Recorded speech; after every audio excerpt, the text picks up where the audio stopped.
अस्सलाम वालेकुम रहमतुल्लाह।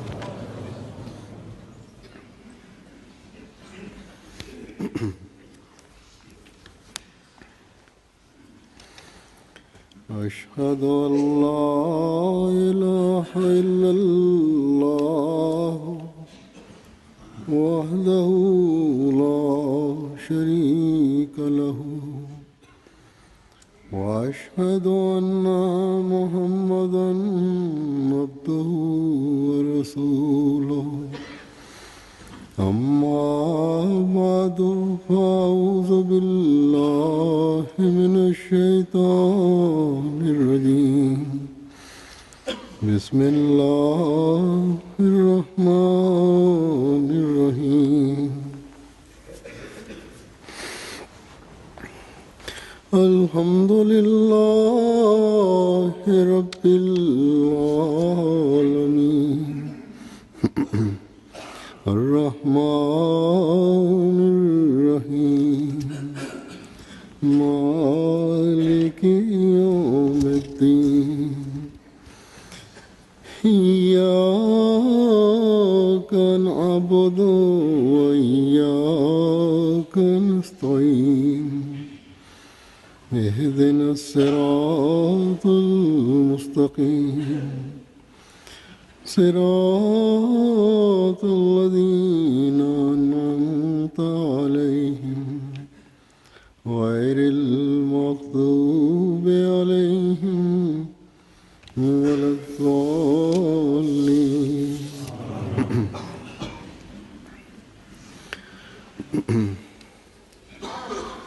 हमारे बच्चे अमूमन Alifa mtukufu ayyadhahullahu ta'ala bin Aziz anasema kwamba watoto wetu kwa kawaida mashaallah katika utoto wao wanahitimu Qur'ani tukufu. Wale watoto ambao kina mama yao wanakuwa na fikira kwamba watoto wetu wasome Qur'ani tukufu haraka iwezekanavyo, na kwa ajili ya hii kina mama wanajitahidi sana hapa nchini hapa pia na katika nchi zingine pia. Ninapoenda kutembelea kule pia watoto na wazazi wanakuwa na shauku kwamba watoto wasome Qur'ani tukufu mbele yangu na kisha sherehe ya amin ifanyike. Lakini limeona kwamba Qur'ani tukufu baada ya kuhitimisha Qur'ani tukufu wazazi hawajali kuwahimiza na kuwakumbusha watoto kwamba waendelee kusoma Qur'ani tukufu, na wao hawafanyi juhudi kwa ajili ya hii. Ikiwa kama mtoto wakati wa kuhitimu Qur'ani tukufu wazazi walifanya juhudi, hawafanyi baadaye.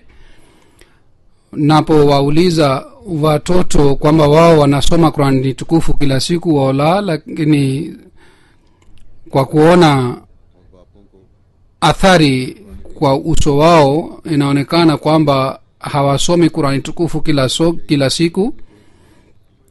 Ikiwa kina mama na wazazi wanachunguza na wanatakiwa wachunguze na wahakikishe kwamba watoto wanasoma Qur'ani tukufu kila siku,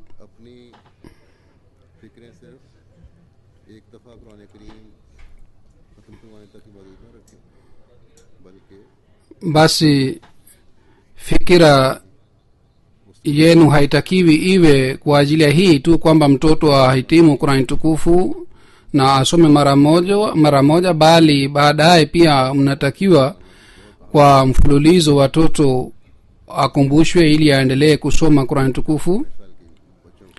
Kuhitimu Qur'ani tukufu au kuhitimisha Qur'ani tukufu ni kazi kubwa sana. Kina mama wengine watoto wanapokuwa katika umri wa miaka 4 au 5 watoto wanahitimu Qur'ani tukufu na kina mama wanahitimisha, na hii bila shaka ni kazi ya juhudi sana. Lakini kama niliyosema, inatakiwa kazi hii iendelee, na hii ni muhimu zaidi kuliko ile. Hivi karibuni nilipokea barua ya kina mama mmoja ambaye alieleza kuhusu mama yangu. Alisema kwamba mama yangu alipomwambia jambo moja ambalo mimi namshukuru sana. Anasema kwamba mimi nilienda na mtoto wangu ambaye alihitimu Qur'an tukufu, na nilimwambia kwa fahari sana kwamba mtoto wangu amehitimu Qur'an tukufu katika umri wa miaka 6. Na kwa kusikia hii, yeye alisema kwamba kuhitimu Qur'an tukufu katika miaka 6 si kazi kubwa sana, lakini niambie kwamba umetilia mapenzi ya Qur'an tukufu katika moyo wa mtoto wako kiasi gani. Na huzuri anasema kwamba huu ni uhakika kwamba pamoja na kusoma Qur'an tukufu kuna haja ya kutia mapenzi ya Qur'an tukufu katika mioyo ya watu, ndipo watoto watakuwa na shauku ya kusoma Qur'an tukufu. Na katika zama hii ambayo tunapita, watoto wana mambo mengine kama ni TV na ni vitabu vingine, na vile vile kuna vitu vingine pia. Watoto wanakuwa na shauku katika vitu hivi. Ikiwa mtoto asubuhi anasoma Qur'ani tukufu mwenyewe, basi jambo hili litamkumbusha kuhusu umuhimu wa usomaji wa Qur'ani tukufu. Sayyidina alayhi salatu wassalam pia ametukumbusha kuhusu hii kwamba katika dhama hii, wakati kuna mambo ya na vitu vya aina mbalimbali, na ni vitabu pia vya aina mbalimbali, na elimu ya aina mbalimbali pia inapatikana katika hali hii. Katika zama hii umuhimu wa kusoma Qur'an tukufu unazidi zaidi, basi tunatakiwa tuzingatie jambo hili. Basi kuna haja sana ya kuzingatia jambo hili kwamba Qur'an tukufu isomwe. Watoto watakuwa na mapenzi ya Qur'an tukufu wakati wazazi wenyewe watasoma Qur'an tukufu na watafanya tafakur juu ya Qur'an tukufu, na watasoma tafsiri yake, na watazingatia sana usomaji wa Qur'an tukufu wakati katika kila nyumba baada ya sala ya asubuhi. Lakini labda katika baridi siku hizi watu wengine wanaenda kazini mapema, kwa hivyo kabla ya swala ya alfajiri, ikiwa Qur'an tukufu inasomwa katika kila nyumba, basi ile nyumba kwa sababu ya Qur'an tukufu itajaa kwa baraka za Mwenyezi Mungu, na watoto pia watasoma kwa shauku na watafuata wema ambayo mwaminio anatakiwa anayo. Na kadiri watakapoendelea kuwa wakubwa watoto, adhma ya Qur'an tukufu na mapenzi yake yataendelea kuzidi katika mioyo yao. Kisha kila mmoja wetu atashuhudia kwamba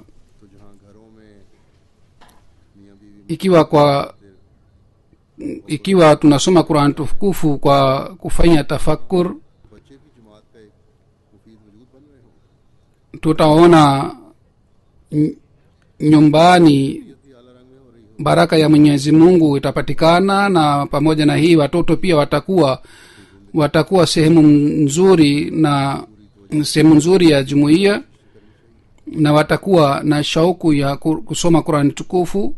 Na inatakiwa kwa ajili ya hii wazazi wajitahidi. Katika zama hii Sayyidina alayhi salatu wassalam kwa ajili ya kutilia jambo hili katika mioyo yetu amejitahidi sana, na hili lilikuwa lengo la kuja kwake kwamba sisi tuweze kutanguliza Qur'ani tukufu juu ya kila kitu, na tuheshimu Qur'ani tukufu kushinda vitu vingine vyote, na tusiheshimu Qur'ani tukufu kiasi hiki tu kwamba kama wasiokuwa na jumuiya wanafanya kwamba wanafunika katika mfuniko mzuri au wanaweka katika shelf nzuri au katika debe nzuri. Heshima ya Qur'ani tukufu halisi ni hii kwamba mtu ajitahidi kufuata amri zake zote, mambo ambayo yametakiwa yafanywe na mambo ambayo yamekatazwa mtu ajitahidi kufuata. Mambo ambayo Mwenyezi Mungu ametuzuia tusiyafanye, mtu anatakiwa asifanye, na mambo ambayo Mwenyezi Mungu amesema yafanywe, basi kwa ajili ya kutekeleza yale mambo anatakiwa ayatumie nguvu yake yote na uwezo wake wote kwa kuwa na hofu ya Mwenyezi Mungu katika mioyoni. Usomaji wa Qur'an tukufu ufanywe. Sayyidina alayhi salatu wasalam katika vitabu vyake na katika hafla yake na katika hutuba zake ameeleza umuhimu wa Qur'ani tukufu na ameeleza matamanio yake kuhusu mwanajumuiya anayefanya baiyati yake na anamtegemea mwanajumuiya afanye wa aina gani. Basi kuna haja sana kwamba sisi tujaze nyumba zetu katika usomaji wa Qur'an tukufu, na kuna haja kwamba pamoja na usomaji wa Qur'an tukufu tusome tafsiri yake ili tuweze kuelewa amri za Qur'an tukufu nyumbani mbele ya watoto. Pamoja na usomaji wa Qur'an tukufu tunatakiwa tusome tafsiri yake, na inatakiwa mikutano midogo midogo ipangwe na mifano ya Qur'an tukufu ielezwe mbele yao ili watoto pia wawe na shauku ya kusoma Qur'an tukufu. Sayyidina alayhi salatu wasalam amesema swala na tafsiri ya Qur'an tukufu, amesema ni muhimu sana kwamba mtu aswali na asome tafsiri ya Qur'an tukufu, lakini kusoma tafsiri ya Qur'an tukufu peke yake bila maandiko ya Qur'an tukufu, aya za Qur'an tukufu hairuhusiwi. Sayyidina alayhi salatu wasallam amesema kwamba sisi haturuhusu kwamba tafsiri ya Qur'an tukufu tu isomwe. Kwa sababu ya hii, ikiwa mtu anafanya hivi, basi anakataa muujiza ya Qur'an tukufu. Yani mtu anayesema kwamba kusoma tafsiri ya Qur'an tukufu inatosha, basi anataka kwamba Qur'ani isibaki duniani. Muujiza ya Qur'an tukufu ni kwamba inapatikana mpaka leo katika hali yake ya kihalisi, na huu ndio ni muujiza wake mkubwa sana, na ni tangazo la Mwenyezi Mungu kwamba inna nahnu nazzalna zikra wa inna lahu lahafizun. Yani bila shaka sisi tumeteremsha Qur'an tukufu na sisi tutalinda Qur'an tukufu. Na muujiza huu kama Sayyidina alayhi salatu wasallam amesema kwamba inapatikana katika sura ya Qur'an tukufu. Maadui na wapinzani wa Islam pia wanakiri na wanakubali kwamba Qur'ani tukufu inapatikana mpaka leo katika hali yake ya kiasili kama ilivyoteremka. Ikiwa tunaanza kutegemea tafsiri ya Qur'ani tukufu, basi tunaona kwamba tafsiri inakuwa tofauti, kila mmoja anafanya tafsiri sawa na maoni yake. Tunapoweka tafsiri yetu mbele ya dunia, basi dunia inakubali kwamba tafsiri ya Ahmadiyya ni tofauti na tafsiri zingine, kwa sababu wasiokuwa Ahmadiyya hawakufanya tafsiri ya Qur'an tukufu vizuri. Mtu mmoja, padri mmoja ambaye ana shutumu Islam Marekani, yeye alichukua tafsiri ya Qur'an tukufu bila maandiko ya Qur'an tukufu, na alisema baadaye alileta shutuma dhidi ya Islam kwamba Islam inasema hivi na hivi. Na sisi tulipompatia tafsiri yetu, yeye alikaa kimya, na alivyofuatwa yeye alisema kwamba alisoma tafsiri ya Qur'an tukufu iliyofanywa na wasiku wa Ahmadiyya. Ni ihsani ya Sayyidina alayhi salatu wasalam kwamba tafsiri yake ni karibu sana na maandiko ya Qur'ani tukufu, na ametufundisha maarifa yake pia. Hapa nieleze jambo moja kwamba hivi karibuni niliona shutuma ya mpinzani mmoja aliyesema kwamba ikiwa Mirza Sahib alikuwa nabii wa Mwenyezi Mungu, kwa nini amemwambia jumuiya yake kwamba wafuate Imam Abu Hanifa? Jibu lake limeelezwa katika maandiko yake. Hakusema kwamba wanajumuiya wafuate Imam Abu Hanifa, lakini kuna riwaya moja, tukio moja, kwamba mtu mmoja katika hafla yake ameeleza kwamba katika dhehebu la Hanafia wanasema kwamba kusoma tafsiri ya Qur'an tukufu inatosha. Masimu alayhi salam akasema kwa kusikia hii kwamba ikiwa Imam Abu Hanifa alikuwa na imani hii basi amekosea. Bila shaka Imam Abu Hanifa ni imam na amehudumia sana Islam, lakini ikiwa yeye amesema hivi kwamba tafsiri inatosha, kusoma tafsiri Qur'an tukufu inatosha, hii si sahihi. Katika zama hii Mwenyezi Mungu amemtuma Sayyidina alayhi salatu wasalam kwa ajili ya kulinda Qur'ani tukufu. Yeye Sayyidina alayhi salatu wasalam amesihi jumuiya yake kwamba wanajumuiya wasome Qur'ani tukufu na wajaribu kuelewa maana yake. Anasema sehemu moja kwamba Qur'ani tukufu ni kanuni ya mbinguni na ni njia ya kupata wokovu. Katika maandiko haya mjadala kuhusu kifo cha Nabii sallallahu alaihi wasallam unaendelea, lakini Sayyidina alayhi salatu wasallam hapa anasema kwamba Qur'ani tukufu ni kanuni ya mbinguni, kwa hiyo ni wokovu. Tukiona kanuni na sheria ya dunia kwa kuwa kwamba ni kanuni, haileti faida mpaka watu wafuate na iwekwe kwa ajili ya wanadamu. Vile vile kanuni ya mbinguni pia inaweza kupatia wokovu wakati sisi tutafuata ile kanuni. Ikiwa haifuatwi ile kanuni, basi haiwezi kuwa wokovu kwa ajili ya watu. Kusoma peke yake na kutokufuata haiwezi kusababisha kupata wokovu wa Mwenyezi Mungu, wala hatuwezi kuwa warithi wa in'am na baraka za Mwenyezi Mungu. Basi kuelewa mafundisho ya Qur'an tukufu na kufuata mafundisho yale ni muhimu sana. Sayyidina alayhi salatu wasallam anasema sehemu moja kwamba kumbukeni Qur'ani tukufu ni chemchem ya baraka na ni wokovu. Basi ni kosa la wale watu ambao hawafuati Qur'ani tukufu. Wale ambao hawafuati miongoni mwao ni kundi la wale watu ambao hawaamini kwamba Qur'ani tukufu ni maneno ya Mwenyezi Mungu. Hawa watu ni ambao waliopotea kabisa, lakini kuna kundi lingine ambalo linaamini kwamba Qur'ani tukufu ni kitabu cha Mwenyezi Mungu. Ikiwa wale watu hawafuati Qur'ani hii, basi ni bahati mbaya kwa ajili yao. Miongoni mwa hawa wengi ni wale ambao hawakusoma Qur'ani tukufu katika maisha yao.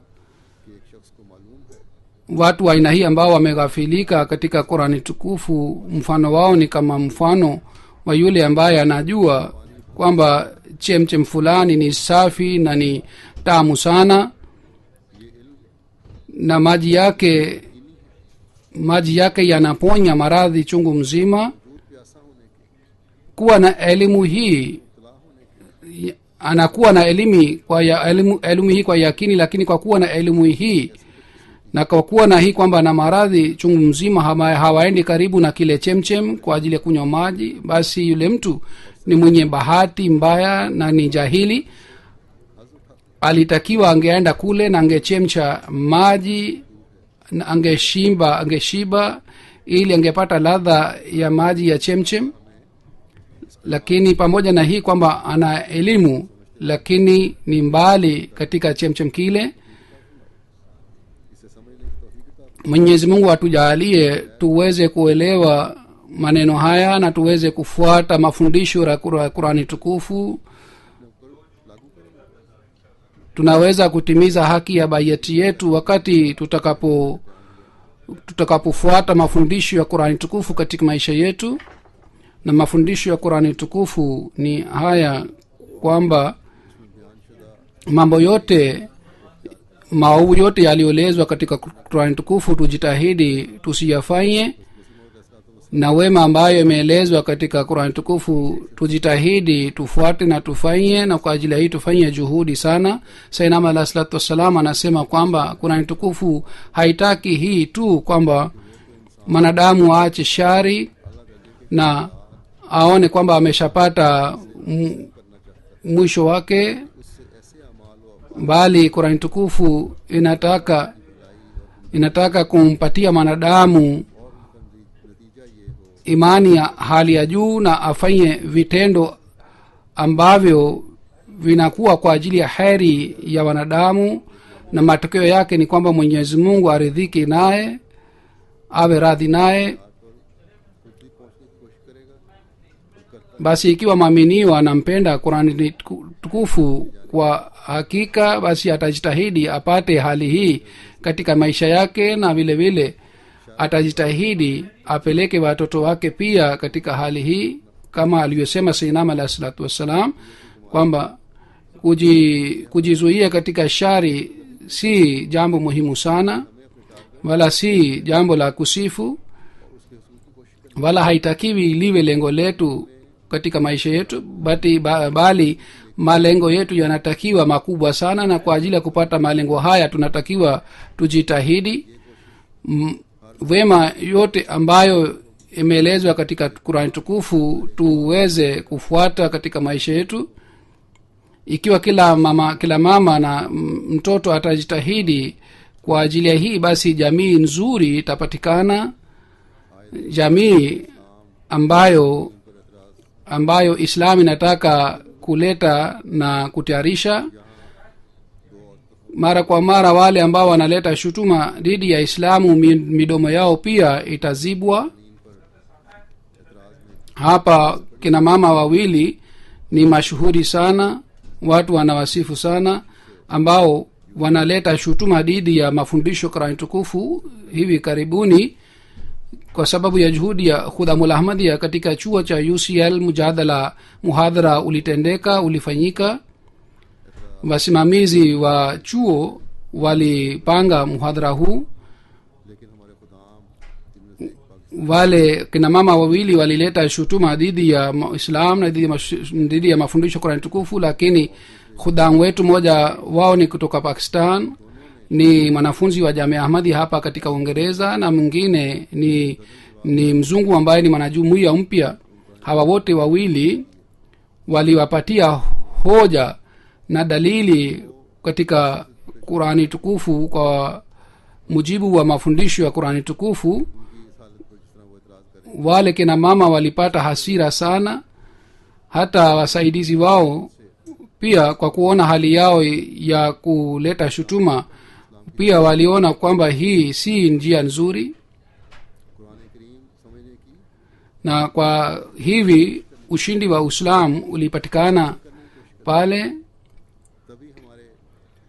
Basi tunatakiwa tujitahidi sana kuelewa Qur'an tukufu, na tunatakiwa tujitahidi tufuate Qur'an tukufu, ndipo katika majumbani kwetu pepo itapatikana na nyumba zetu itakuwa mfano wa pepo, na katika jamii pia tutatimiza haki ya mahubiri kwa kutufundisha njia ya kusoma Qur'an tukufu. Sayyidina alayhi salatu wasallam anasema Qur'an tukufu inatakiwa isomwe kwa kufanya tafakur. Katika hadithi inapatikana ruba qari yalanuhu Qur'an, yani wapo wengi wasomaji wa Qur'an tukufu ambao wanasoma Qur'an tukufu ambao Qur'an tukufu inawalaani yule ambaye anasoma Qur'an tukufu lakini hafuati Qur'an, basi Qur'an inamlaani. Wakati wa kusoma Qur'an tukufu aya kuhusu rehema ya Mwenyezi Mungu inapopatikana, basi mtu anatakiwa aombe rehema kutoka kwa Mwenyezi Mungu. Ikiwa adhabu ya Mwenyezi Mungu imeelezwa, basi kule mtu anatakiwa aombe kinga kwa Mola wake katika adhabu, na anatakiwa afanye tafakkur kwa hofu. Na hii hali inaweza kupatikana wakati mtu anajua umuhimu wake na mtu awe na uhusiano maalum na Qur'an tukufu, basi hali hii inatakiwa tuweke katika mioyo yetu. Watu wengine kwa sababu ya hii, kwa udhuru huu kwamba si rahisi kuelewa Qur'an tukufu, Sayyidina alayhi salatu wasallam anasema, wengine majahili wanasema kwamba sisi hatuwezi kuelewa Qur'an tukufu, ndio maana hatuwezi kusoma na hatuwezi kuelewa. Hili ni kosa lao.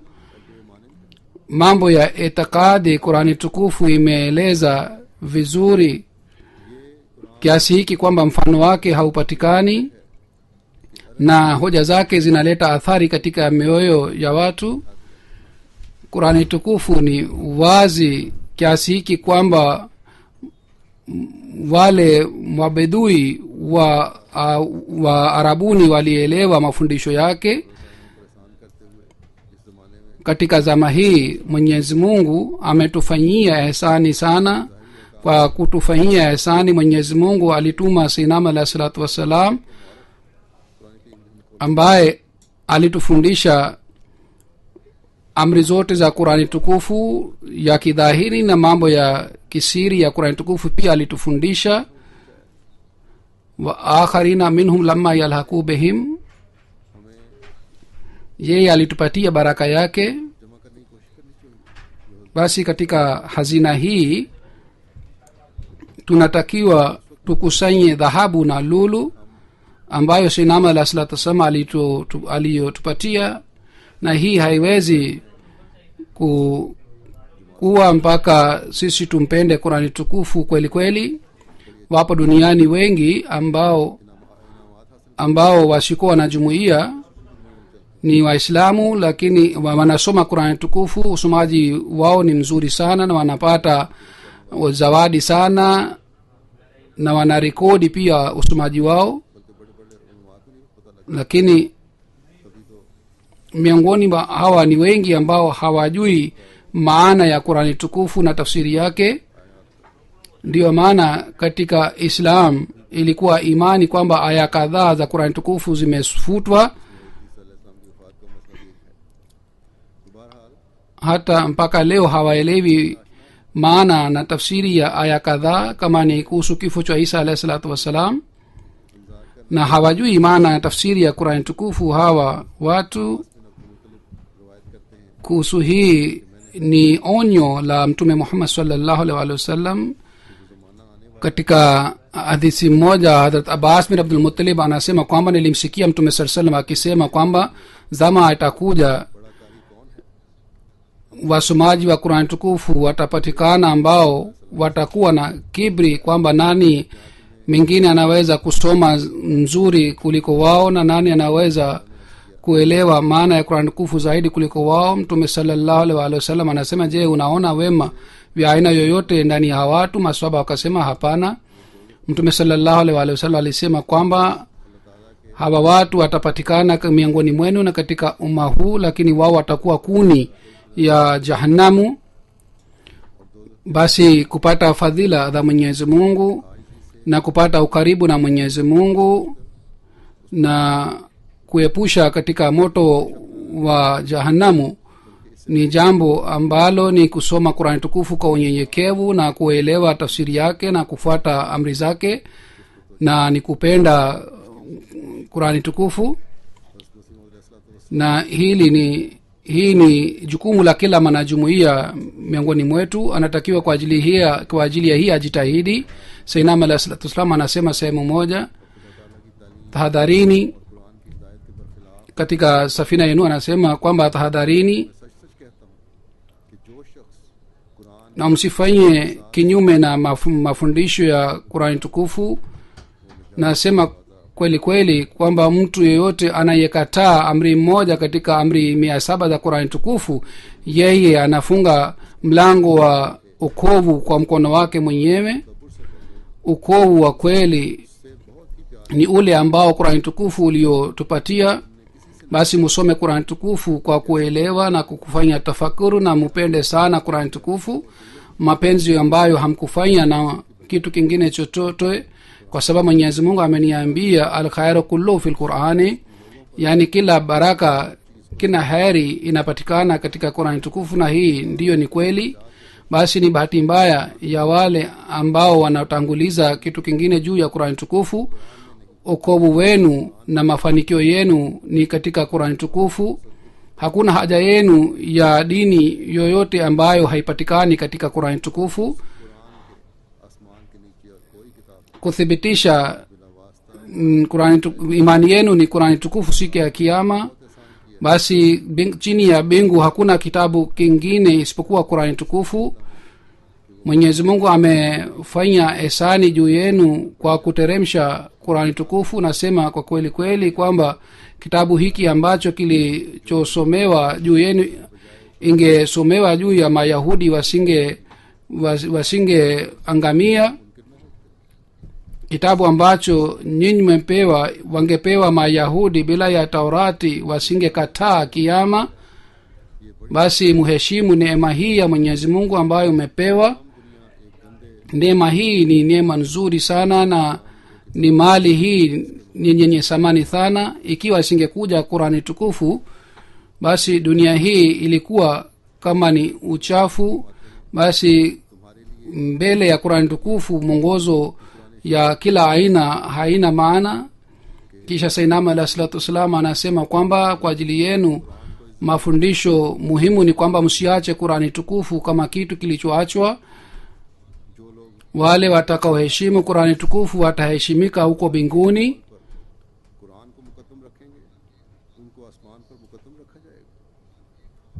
wale watakaotanguliza qurani tukufu juu ya kila kauli na kila hadithi, wao watatangulizwa huko mbinguni. kwa ajili ya wanadamu hakuna kitabu kingine isipokuwa qurani tukufu, na kwa ajili ya wanadamu hakuna nabii mwingine yeyote isipokuwa muhammad sallallahu alaihi wa alihi wasallam. basi nyinyi mjitahidi kwamba muwe na mapenzi na mumpende mtume wetu muhammad sallallahu alaihi wa alihi wasallam, na msitangulize mtu mwingine yoyote ili mupate okovu huko mbinguni. na kumbukeni, okovu si ule ambao utakaopatikana baada ya kufa, bali okovu wa kweli ni ule ambao unaopatikana hapa duniani na unaonyesha nuru yake. ni nani aliyepata okovu? ni yule ambaye anakuwa na yakini kwamba mwenyezi mungu yupo yu haki, na mtume muhammad sallallahu alaihi wasallam baina yake na baina ya wanadamu ni shafii, mombezi, na chini ya mbinguni hakuna nabii mwingine ambaye ni sawa na mtume wetu muhammad sallallahu alaihi wasallam, wala hakuna kitabu ambacho ni sawa na qurani tukufu. hakutaka mwenyezi mungu kwa ajili ya mtu mwingine yoyote awe hai, lakini huyu nabii wetu ni hai kwa milele, na kwa ajili ya uhai wake mwenyezi mungu ameweka msingi huu kwamba fadhila zake zinaendelea kupatikana mpaka siku ya kiyama. sheria, baraka ya sheria yake inaendelea kupatikana mpaka siku ya kiyama, na kwa sababu ya baraka zake alituma masihi aliahidiwa hapa duniani. kuja kwake ilikuwa muhimu sana kwa ajili ya nyumba ya islam. ilikuwa muhimu kwamba dunia hii isiife, isikwishe mpaka masihi asije hapa duniani. kama alikuja masihi kwa ajili ya silsila ya musa alayhi salatu wassalam, aya hii inaashiria kuhusu hii isemayo ihdina sirata almustaqima sirata allazina an'amta alaihim. mwenyezi mungu ajalie sisi na watoto wetu na kizazi chetu kijacho mpaka siku ya kiyama ambacho kilichompokea sinama alayhi salatu wassalam kimpende qurani tukufu na kiweze kusoma qurani tukufu kwa mapenzi, na wote waweze kupata baraka katika rehema yake, katika fadhila zake. amin. alhamdulillah nahmaduhu wa nasta'inuhu wa nastaghfiruhu wa nu'minu bihi wa natawakkalu alayhi ونعوذ بالله من شرور أنفسنا ومن سيئات أعمالنا